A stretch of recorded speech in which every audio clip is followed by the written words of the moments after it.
Y el tema hoy, el seminario va a ser la validez de los desenlaces compuestos en ensayos clínicos. El contenido de este seminario es una definición somera de ensayo clínico, algunos antecedentes históricos, una introducción a los desenlaces compuestos. Vamos a responder la pregunta: ¿por qué el uso de los desenlaces compuestos va en aumento en los últimos años? Las precauciones que debemos de tener al utilizar desenlaces compuestos en la toma de decisiones, preguntas a realizar al momento de evaluar un estudio de esta naturaleza y las conclusiones. De forma internacional, se acepta que la definición de ensayo clínico va a ser cualquier investigación realizada en seres humanos que va a surgir como la respuesta científica a la necesidad ética de garantizar la eficacia y la seguridad de las intervenciones. Por lo tanto, va a proporcionar un método controlado, un método objetivo, reproducible para medir los efectos de un tratamiento, permitiendo establecer una opinión objetiva sobre su utilidad y sobre todo en la toma de decisiones. El primer esbozo de un ensayo clínico lo encontramos en la Biblia, en el libro de Daniel, 146 años antes de la era precristiana, con el rey Nabucodonosor el Grande. Este rey tomó una proporción de sus súbditos, a unos les dio de comer de forma adecuada, a otros les restringió el alimento, y con el paso del tiempo se fue dando cuenta de las diferencias en la nutrición de estos pacientes, sobre todo en la salud y en la mortalidad de cada uno de ellos. No es sino hasta 1754 con el cirujano James Lind, durante un viaje por el Atlántico, en donde se enfermaron 12 tripulantes de escorbuto. Este cirujano pues decidió dar la mitad del tratamiento, es decir, naranja y limón, a la mitad de los tripulantes que se enfermaron. La otra mitad la dejó sin tratamiento y en libre evolución, y al terminar el viaje él escribió sobre cada uno de los pacientes y se dio cuenta que los que habían recibido el tratamiento de naranja con limón pues habían evolucionado de una forma completa y hacia la mejoría. En el año de 1865, y con el antecedente del cirujano Lind, el científico Claude Bernard escribe la introducción al estudio de la medicina experimental, y él propone una experimentación comparativa como regla para investigar la efectividad de intervenciones terapéuticas. En el año de 1865, otro cirujano francés, Louis, propone el método numérico para evaluar el efecto comparativo de las intervenciones clínicas, que es la base del método estadístico, y no es sino hasta el año de 1948 cuando aparece el primer ensayo clínico por el doctor Hill. Este doctor, entre las primeras dos guerras mundiales, trabajaba en un comité británico. Ellos tomaron a pacientes con tuberculosis miliar y tuberculosis meningia. A unos les agregaron estreptomicina, a otros se las retiraron, y pues bueno, fueron viendo la evolución. El doctor Hill ideó un método de aleatorización y contrató a 3 médicos, 2 radiólogos, un médico general. Ninguno de los 3 sabía qué pacientes habían recibido estreptomicina y qué pacientes no la habían recibido. Por lo tanto, en el año de 1948 apareció el primer ensayo clínico controlado, ciego y aleatorizado.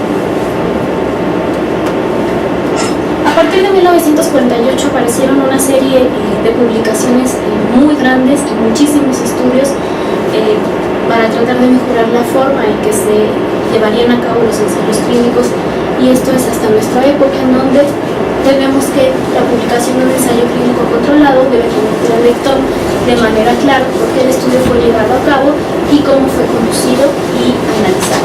Hay muchísimos grupos en el mundo que se dedican a esto. Uno de los más importantes son el grupo CONSOL, que son guías clínicas internacionales que te dan sugerencias en base a diversos estudios de cómo puedes realizar un ensayo clínico. Definitivamente una de las cosas más difíciles al momento de decidir realizar un ensayo clínico pues es la elección del resultado primario. El resultado primario puede ser un desenlace único, es decir, como, no sé, enfermedad coronaria, como revascularización coronaria, o bien un desenlace compuesto, que es el motivo de nuestro seminario, en donde todos estos se juntan en un solo resultado y hacen uno solo para traducirse en un desenlace compuesto. Un desenlace compuesto consiste en la combinación de múltiples desenlaces únicos para confrontar una droga investigada con un alto número de eventos esperados durante el estudio. Una vez más, por ejemplo, muerte es un resultado, hospitalización es un resultado y juntos constituyen un desenlace compuesto. No se sabe a ciencia cierta quién propuso el término de desenlace compuesto. Fue a partir del año de 1990 en que empiezan a aparecer en diversos artículos o a proponer en diversos artículos esta estrategia de análisis estadístico. A partir del año 2000 ya empiezan a aparecer los primeros ensayos clínicos controlados utilizando desenlaces compuestos. ¿Por qué el uso de los desenlaces compuestos va en aumento en los últimos años? Bueno, empecemos porque en ocasiones los efectos beneficiosos observados como consecuencia de la comparación de un tratamiento nuevo con una terapia ya establecida, con una terapia estándar, limitan la probabilidad de proporcionar diferencias significativas entre efectos y tratamiento. ¿Qué resulta de esta situación? Bueno, pues que se requieran grandes tamaños de muestra, que obviamente aumente el costo y que aumente la duración del estudio. Dado el escenario anterior, de la diapositiva anterior, con grandes tamaños de muestra, el aumento del costo, el aumento de la duración del estudio, tenemos tres escenarios. Conseguir los recursos para alcanzar el tamaño muestral, que muchas veces no se puede alcanzar. Aumentar el tiempo de seguimiento y obviamente todo lo que implica aumentarlo, y utilizar desenlaces compuestos. En las últimas fechas se constató en el año 2008 por la revista Annals of Internal Medicine que por lo menos 12 de las 14 revistas más importantes de cardiología, todas las revistas que eran indexadas, utilizaban desenlaces compuestos, y el resultado de este análisis pues fue bastante escandaloso, porque el 73% de estas revistas utilizaban desenlaces compuestos como punto primario, independientemente de los resultados que llegaran a obtener. ¿Cuáles son las ventajas de utilizar los desenlaces primarios? ¿O cuáles fueron las ventajas que los investigadores observaron? Pues primero que nada, el tamaño de la muestra. Nosotros sabemos que el tamaño de muestra o depende del número de veces que se espera por el desenlace. De tal manera que el tamaño de la muestra va a disminuir si aumenta la frecuencia de los eventos. ¿Y en dónde participa aquí los desenlaces compuestos? Bueno, que al tener un desenlace compuesto, es decir, varios resultados unidos, se van a sumar los eventos que aporta cada uno de los componentes. Por ejemplo, supongamos que tenemos una intervención A cualquiera. Vamos a respondernos la pregunta si esta intervención disminuye la mortalidad cardiovascular, la enfermedad cerebrovascular o el infarto agudo fatal. Eso todo junto es un desenlace compuesto. Supongamos entonces que se calcula un riesgo relativo del 20% de reducción de cada uno de los desenlaces primarios, con un poder estadístico calculado del 80%, un error tipo 2 del 20%, un error tipo 1 del 5%. Se calcula entonces en nuestro caso hipotético que por lo menos para infarto se necesitan 1000 pacientes, que por lo menos para EBC 5000 pacientes y que para mortalidad cardiovascular en nuestro caso hipotético se calculan 20.000 pacientes. Tomamos la decisión entonces de utilizar desenlaces compuestos y la proporción de pacientes que durante el seguimiento sufrirán alguno de estos eventos pues claramente va a ser sustancialmente mayor, lo que va a conducir a una disminución del tamaño de muestra que será menor mientras mayor correlación entre sus componentes. De tal manera que con una reducción del riesgo del 20% y utilizando la estrategia del desenlace compuesto, únicamente vamos a requerir 1000 pacientes. Eso va a disminuir el costo y eso va a disminuir la duración. ¿Qué ventajas entonces tenemos? Va a incrementar la precisión estadística al aumentar la tasa de eventos y evidentemente nuestro caso hipotético se va a hacer más pequeño, se va a hacer menos costoso y los resultados pues obviamente vamos a tenerlos disponibles mucho más rápido que teniendo una muestra de más de 20.000 pacientes. Estas ventajas que nosotros encontramos en nuestro caso hipotético son las mismas ventajas que se reportan a nivel mundial de los desenlaces compuestos. Cualquier revisión que ustedes lean van a ver que estas dos ventajas son las más importantes, y una tercera que vamos a mencionar a continuación, que es el efecto neto de la intervención. Supongamos que la intervención en total se asocia con un riesgo clínicamente significativo y que el desenlace compuesto pues resulta significativo. Entonces, a primera instancia, leyendo el abstract y únicamente los resultados, decimos que la intervención pues va a ser efectiva. Vamos a poner un ejemplo con este estudio, es el estudio ACEM, que salió en el año 2003, en donde pacientes con infarto al miocardio se les administró Tenecteplasa junto con enoxaparina de bajo peso molecular o heparina convencional. Fue un ensayo clínico controlado abierto de eficacia y seguridad. Su desenlace compuesto de eficacia fue mortalidad a los 30 días, infarto no fatal, isquemia refractaria. Su desenlace compuesto de seguridad fue hemorragia intracraneal y hemorragia inguinal. Al grupo 1, como les había dicho anteriormente, les dieron Tenecteplasa con enoxaparina, al grupo 2 se les dio Tenecteplasa con heparina no fraccionada. Y vean los resultados. Resultó que el tratamiento habitual siguió siendo superior al tratamiento nuevo, que en cuanto al desenlace de seguridad, el tratamiento nuevo resultó ser por lo menos un poquito más seguro para hemorragia intracraneal. Y vean lo que sucedió con el efecto neto del desenlace compuesto. Resultó que no era efectivo, que la terapia no era ni eficaz ni era segura. Y la conclusión de este estudio fue: no sirve el tratamiento nuevo, a pesar de que los autores no discutieron este resultado, por lo menos de seguridad.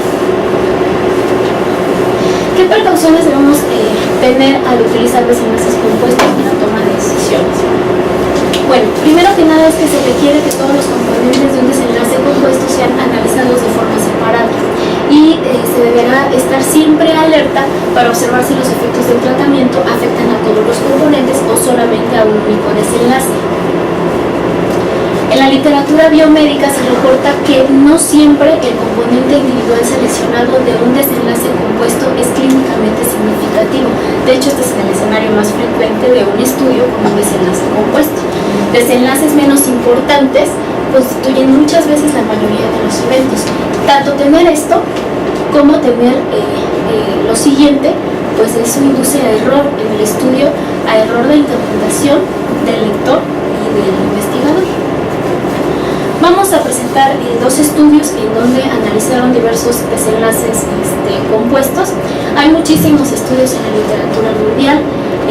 Nada más vamos a incluir dos por cuestión de tiempo, pero son los dos más representativos y más completos. El primero fue publicado hace 3 años en el British Medical Journal por la doctora Gloria Córdoba. Fue una revisión sistemática de ensayos clínicos publicados en el año 2008. Se eligieron 14 revistas, todas ellas indexadas. Los criterios de exclusión para este estudio fueron que no fueran ensayos clínicos, que el desenlace compuesto también se incluyera en el objetivo secundario, que el desenlace compuesto fueran 3 o más elementos y que los datos estuvieran incompletos desde el abstract hasta la discusión. Bueno, encontraron 212 estudios, únicamente por las características anteriores, y por otras fueron escogidos 40. Resultó, y ellos encontraron que las revistas que más publicaban, por lo menos del 2000 al 2008, desenlaces compuestos, fue New England y JAMA, y sobre todo de temas de cardiología. 29 estudios de 40 eran del área de cardiología. Esto constituye hasta el 73% de los estudios. 24 de estos 40 estudios fueron patrocinados por la industria, es decir, más de la mitad, el 60%. ¿Y qué fue lo que reportaron o cuál fue el resultado? Esta es una tabla de resumen de todo el estudio. Vamos a ver primero la definición del desenlace. ¿Qué pasó con el componente más importante del desenlace compuesto? La gran mayoría, es decir, el 83%, 33 estudios de 40, incluían en sus componentes el desenlace de muerte, ya sea muerte cardiovascular o muerte por todas las causas. El segundo componente más importante fue el resultado clínico, admisión hospitalaria o algún otro síntoma. Dentro de la importancia clínica, vean qué resultado tan escandaloso. La importancia clínica es muy importante para un desenlace compuesto. Si nosotros tenemos 3 componentes de un desenlace compuesto, los 3 deben ser de una importancia similar. Por ejemplo, muerte, infarto al miocardio, hélice discapacitante. Los tres son importantes para los pacientes y son importantes para el clínico. Y vean lo que sucedió. La importancia fue similar únicamente en 7 estudios, es decir, en el 18% de los casos.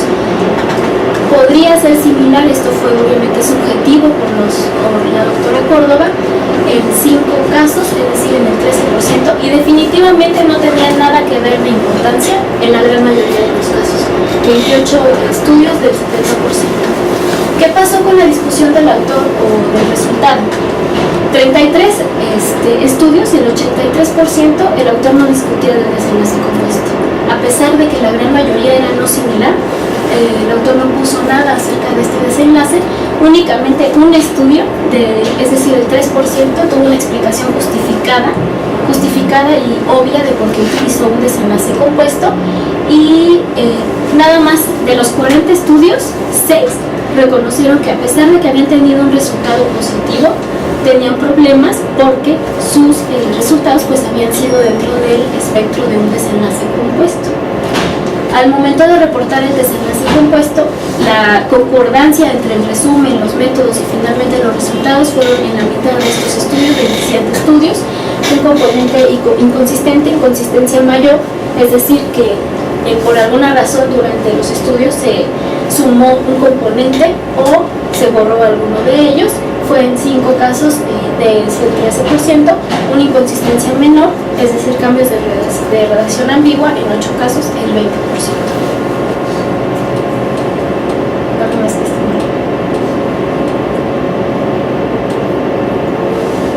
Y bueno, esto es lo mismo del mismo estudio, la importancia es similar únicamente el 7%, estas importancias fueron infiltración o flebitis, muerte o enfermedad crónica pulmonar en pretérmino, muerte, pérdida del injerto, rechazo agudo o muerte al infarto y IBC fueron los únicos desenlaces que concordaron en importancia. De importancia no similar, lo que les dije hace ratito, 28 estudios del 70%, ¿cuáles fueron? Por ejemplo, combinaban muerte con admisión hospitalaria, o muerte con ataques químicos transitorios, o muerte con aumento basal al doble de la creatinina C. Interpretación inadecuada fueron 22 casos, 55% de las conclusiones del resumen y de la discusión no fueron similares. En el 82% de los casos no aclaran por qué la intervención no tuvo un efecto neto en el componente más importante, que casi siempre es muerte, y únicamente 3 estudios fueron estadísticamente significativos para los desenlaces más importantes. Los desenlaces más importantes eran muerte o muerte cardiovascular. ¿Qué sucede con este estudio? Encontramos entonces que en los desenlaces compuestos, por lo menos los que revisó la doctora Cárdenas, hubo una falta de lógica en la construcción, una falta de información, es decir, la información muy inconsistente, poco clara. 3 estudios tuvieron que utilizar post-hoc para poder validar sus resultados, y hubo muchos resultados favorables que finalmente se comprobó que estudios posteriores no eran así. ¿Qué riesgo tenemos entonces cuando los desenlaces compiten y es necesario preocuparse si un desenlace compuesto camufla un desenlace individual negativo o bien diluye el efecto de un tratamiento en la mortalidad? El siguiente estudio es del Dr. Ferreira y su equipo. El Dr. Ferreira es uno de los investigadores clínicos que se ha dedicado a los desenlaces compuestos, y no es que es prácticamente el único que más publicaciones tiene acerca de estos desenlaces. Él en varias revistas, todas indexadas, buscó artículos de enero de 2001 como de 2003, tuvo la peculiaridad de clasificar a los desenlaces compuestos como desenlace muerte, desenlace crítico, desenlace mayor, desenlace moderado, desenlace menor. Se basó en una publicación del año 2000 de Merkel para poder clasificarlos.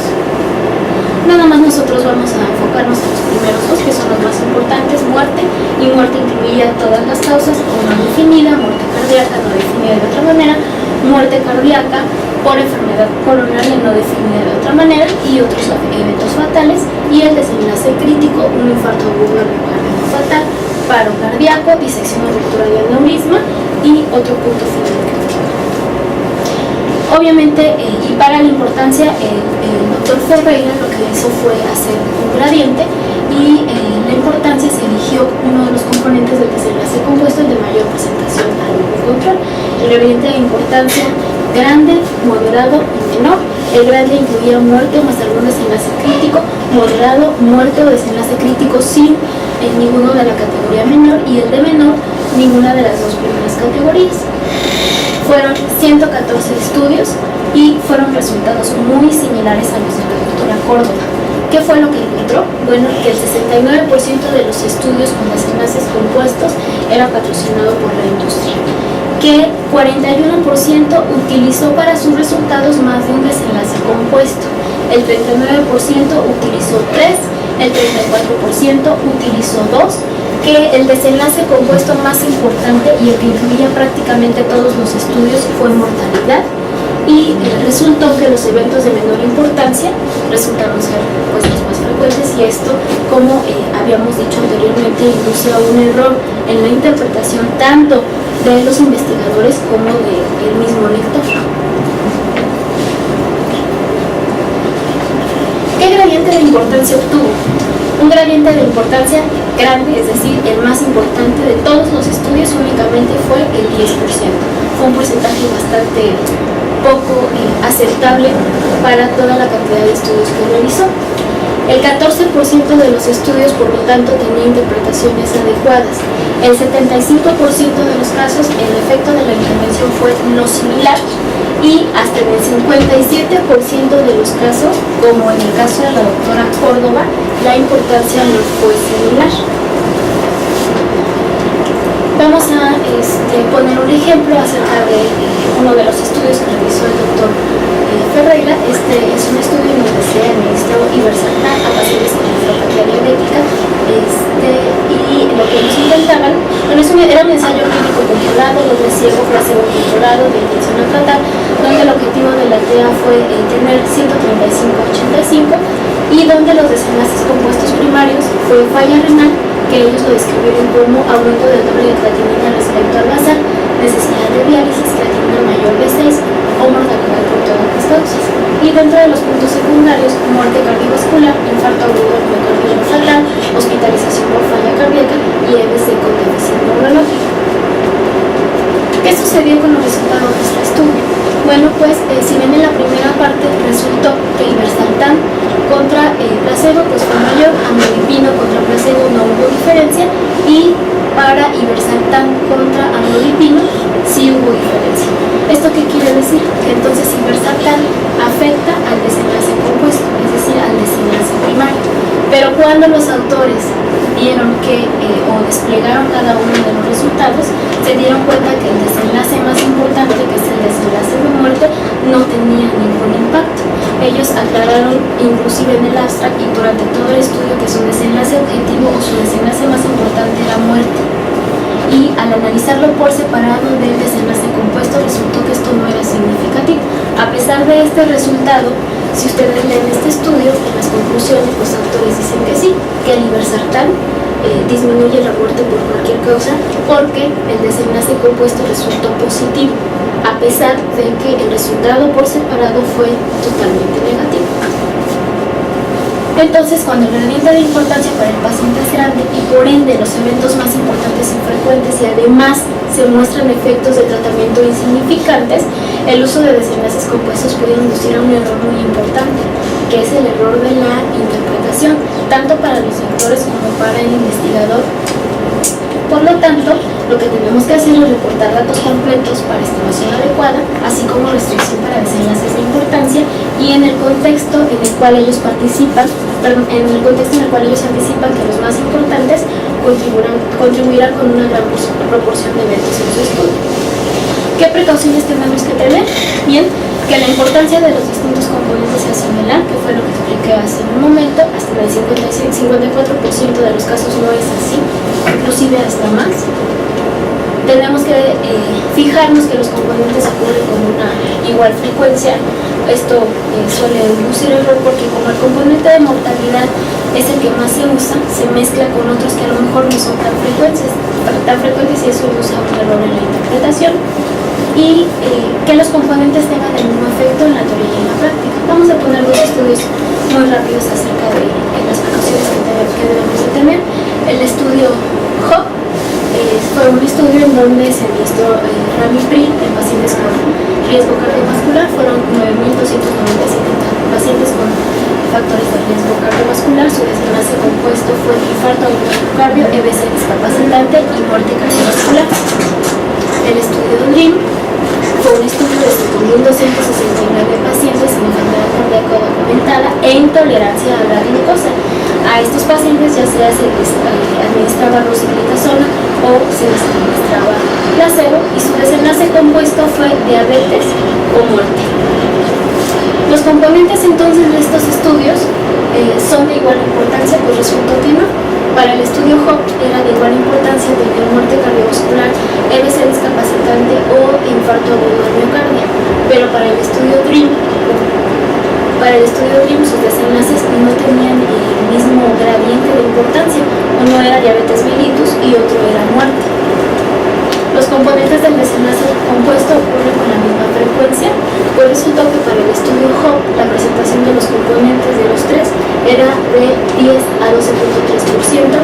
Para el estudio DREAM quiero que vean la inmensa diferencia que hay entre cada uno de ellos. La muerte se presenta en 1.3% para la población estudiada y diabetes mellitus tipo 2 se presenta en un 25%. Entonces esto es un desenlace compuesto que no ocurre con la misma frecuencia y entonces cuantas más veces ocurran con la misma frecuencia, mayor precisión y menor probabilidad de error de interpretación. La intervención es similar para cada uno de los componentes. Bueno, primero veamos el estudio HOP, donde sí hubo un resultado similar, tanto para el desenlace compuesto como analizando cada uno de los resultados: infarto, EBC y muerte cardiovascular. ¿Qué pasa con el estudio DREAM? Aquí la intervención no fue similar, y no fue similar porque tomaron dos resultados que no tienen igual importancia y no tienen la misma frecuencia. Entonces vean cómo el resultado de diabetes mellitus, tanto de diabetes mellitus y de muerte, pues obviamente era abismal la diferencia, no se presentó igual.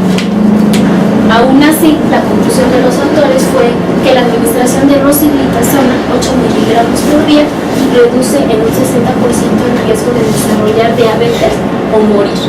O sea, si yo le administro rosiglitazona a cualquiera con intolerancia, voy a tener una disminución de la muerte. Y estos autores fue uno de los estudios que apareció en el Lancet que no tomaron en cuenta los riesgos de utilizar un desenlace compuesto y llegaron a esta conclusión, y de hecho estudios en ese mismo año que se publicaron lo mencionaban como una posibilidad de tratamiento. ¿Qué desventajas tenemos entonces ante los desenlaces compuestos con todos los artículos antes mencionados? Bueno, pues que hay errores en la interpretación, muchísimos errores. Esa es una desventaja más frecuente y más desastrosa y más que más se reporta últimamente es el error de la interpretación. Otra va a ser la heterogeneidad cualitativa. Esto se refiere a la importancia de cada uno de los componentes, que por ende esto va a traer con un enmascaramiento de un efecto que pudiese ser perjudicial. Y una extrema situación de los desenlaces compuestos es que uno de los componentes puede ir en dirección opuesta. Entonces aquí la estimación del efecto del tratamiento no va a ser uniforme en cada uno de los componentes. Cuanto mayor sea el número de los desenlaces compuestos, habrá mayor dificultad para interpretarlos y pues obviamente con todo lo anterior y con todas las desventajas, pues vamos a tener que los resultados van a ser muy vulnerables y que van a resultar perjuicio de cada investigador. ¿Qué preguntas nos tenemos que realizar al momento de tener nosotros un estudio con desenlace compuesto? Bueno, pues la primera pregunta que nos tenemos que hacer es si realmente el desenlace compuesto válidos los componentes del desenlace compuesto si son biológicamente plausibles y si son de igual importancia para los pacientes. Cuando sean de igual importancia para los pacientes, sean plausibles y sean biológicamente plausibles, pues entonces van a ser válidos que nosotros utilicemos ese tipo de desenlaces compuestos. La tercera pregunta es si los resultados son los resultados clara y clínicamente significativos. Proporcionan ellos las bases para decisiones terapéuticas y apoya cada desenlace simple en resultado global. Esta pregunta es de suma importancia. Si de forma global el resultado es positivo, entonces lo más lógico es que de forma individual también sea positivo y no negativo, y entonces caigamos en un error de interpretación. La cuarta pregunta es si el estudio proporciona toda la información necesaria sobre todos los componentes de los desenlaces compuestos y así poder analizarlos de forma separada. Esto es muy importante, que el estudio dé toda la información para que los lectores o algún otro tipo de investigador pues pueda desarrollar cada uno. ¿Afectan los resultados del tratamiento a todos los componentes o solamente a un único desenlace? Es la quinta pregunta. Y pues finalmente, si es adecuado el análisis estadístico. El análisis estadístico de un desenlace compuesto es inmenso. De hecho, ni siquiera hay ningún estudio que apoye algún análisis estadístico para el desenlace compuesto. No es motivo de este seminario, es un tema muy largo y muy debatido.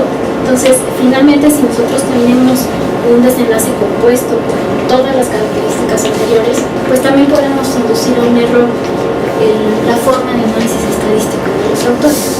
No hay una regla, no hay una base, no existe para los desenlaces compuestos. Entonces, finalmente también lo que nos puede afectar pues es la interpretación de los mismos. Y al momento ya de tener nuestro desenlace compuesto es si resuelve el problema médico. Bueno, dentro de las conclusiones podemos ver que los desenlaces compuestos son una herramienta útil, son una alternativa estadística para facilitar la publicación de ensayos clínicos. No existen estudios al momento publicados que garanticen el éxito de utilizar un desenlace compuesto. Existen riesgos de interpretación errónea por parte de los autores y por supuesto por parte de los lectores que no conozcan el tema de desenlaces compuestos, y van a ser válidos y de utilidad cuando se van a reportar de forma clara y completa, aún bajo estas circunstancias, aún cuando todas las preguntas anteriores hayan sido contestadas. Debemos de tener mucha cautela al momento de tener un desenlace compuesto positivo para nuestra vida. Metodológicamente, una justificación para esto de los resultados compuestos, o realmente es algo chamanesco que alguien se sacó de la manga como para decir voy a hacer mi estudio y no lo puedo hacer bien y entonces junto todo. Es el camino fácil. O sea, de 20,000 pacientes que yo necesito, estadísticamente ni metodológicamente hay nada que te diga que puedes hacer eso. No. Porque desde el hecho de escoger las muestras y el tamaño de muestra hasta cómo analizas los resultados, si lo ves desde fuera y con tantito que hayas leído de estadística, te das cuenta que no se puede hacer. Entonces, exactamente. De lo que tú leíste, ¿encontraste algo donde te diga que sí estadísticamente o metodológicamente se puede hacer eso, o fue una chamanería? No hay. De hecho, si te das cuenta, casi todos fueron patrocinados por la industria. Yo creo que el 80% han sido patrocinados por la industria, y esos 80% dicen, sí funciona, mi fármaco funciona, lo voy a meter al mercado. Porque fíjate que, bueno, hay algo similar que hacen mucho en este tipo de estudios, es los estudios de no inferioridad, ¿no? Sí, claro. Y donde al final te dicen, es que uno es mejor que el otro. Pero bueno, metodológicamente el estudio de no inferioridad sí se puede hacer, pero estas cosas de los resultados de análisis es muy compuestos difícil, realmente no hay o no se debe hacer, ¿no? Pues sí, más bien, o hay que tener mucho cuidado. Es que aunque tú cumplas porque hasta todos la los forma de objetivos, analizarlos aunque cumplas los objetivos al final, y como no hay un método estadístico, no hay algo para calcularlo y que sea real, debes de tener mucha precaución al momento de interpretarlo. Yo creo que tanto así de precaución es decir, pues, no lo tomes en cuenta, porque pues si no, desde la forma de analizarlo, no hay una forma de analizarlo y cada quien hace lo que quiere, pues no sería el resultado de eso. Sí, Sí, y eso, te digo, son pocos los autores. El doctor Ferreira es el que más se ha dedicado desde el año 2000 a estudiar los desenlaces. Precisamente en una de sus revisiones dice que él no está de acuerdo con el uso de los desenlaces y pues tiene una cantidad inmensa de artículos que algunos son muy fáciles de leer si gustan ustedes buscarlos, y ahí él va explicando paso a paso por qué él no está de acuerdo y ha estudiado muchísimo acerca de este tema. Y tú a nosotros como lectores de todos estos tipos de artículos, ¿qué nos recomendarías tener al respecto? ¿Mejor ni les hacemos caso? Pues yo recomendaría que se tomaran con precaución. O sea, si un estudio, si un desenlace compuesto, después los autores lo analizan por separado y lo analizan de forma adecuada y son importantes y son frecuentes, puedes tomarlo a lo mejor como algo positivo, ¿no? Porque a lo mejor hay estudios que nunca van a juntar 20,000 pacientes, ¿no? O quieres ver una droga, si funciona no te vas a esperar 50 años. Eso también a lo mejor habría que tomarlo en cuenta. Y a la hora de ponerlos, o sea, de graduarlos para evidencia, o sea, porque como son ensayos clínicos, entrarían como evidencia 1, pero ya con todos estos pedos, entonces igual, pues ya no sé si esto vale más que un casos controles, que un análisis. Pues con una opinión del experto. Con una opinión del experto, entonces pues ya también eso ya me confunde. Doctor Zamora, ¿ibas a decir algo? Era la pregunta nada más, la recomendación final, o sea, después de las conclusiones y lo que expusiste, ¿recomendarías cuando vemos un desenlace compuesto en un ensayo clínico desecharlo por completo o tomar alguna pruebas? Y fue lo que tener mucha precaución, analizarlo. Es sencillo si lo ven de esta manera, si son importantes, si son frecuentes, etcétera. Y si son similares. Si son similares. Pero es que aunque fueran similares, al momento de que tú calculas el tamaño de nuestra para tu estudio, ¿en base a qué lo calculas? ¿A todos? Sí, pero a ver, va a ser más frecuente. Sí, yo creo que lo primero es que el nivel de evidencia de un ensayo de desenlace compuesto no es el mejor, primero. Y segundo, si aparte tiene todas las otras incorrecciones de que no son similares, de que comparan peras con manzanas, porque comparar o tener diabetes con morirte pues no es lo mismo, eso sí se tienen que desechar de antemano. Si son similares los componentes de la composición, ahí los podrías considerar, pero con reservas y metodológicamente están bien hecho, cosa que nos discutimos en este ensayo.